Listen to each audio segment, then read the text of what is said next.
તો સૌથી પહેલા તમને બધાને મારા તરફથી હેપી ન્યૂ યર। 31 ડિસેમ્બરની નાઇટ બધા લોકોએ અલગ અલગ રીતના મનાવી, કોકે પાર્ટી કરી, કોકે ફ્રેન્ડ્સ ભેગી નાઇટ આઉટ કરી, પણ તમારા ભાઈ ન્યૂ યર નું સેલિબ્રેશન કર્યું ફટાકડા ફોડવાની શરૂઆતમાં પેલું જ મારો રોકેટ ફૂસકી નીકળી ગઈ। મારા હાડા પાસે બીજું રોકેટ મેં માંગીને મેં કરી બીજી શરૂઆત। મારા શાળાને આટલી સારી રીતના રોકેટ હવામાં ઉડાડતા જોઈને મને પણ જોશ ચડી ગયો, પણ મારી આ ટ્રાય પણ ફૂસકી નીકળી ગઈ। એ લોકોએ આજે બધા ફટાકડા હાથમાં ફોડવાનો ધ્યેય લીધો હતો। આ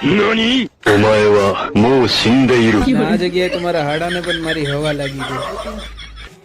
ફટાકડાની અવાજથી મારા શિવભાઈ બહુ ડરી ગયા અને આજની રાત તો એને બહુ યાદ રહે। રિસ્ક હે તો ઇશ્ક એ ડાયલોગ નો સાચો મિનિંગ કાઢતા અમે આ 5 ડબલ ધડાકાના ફટાકડા તો ભેગા ફોડ નાખ્યા।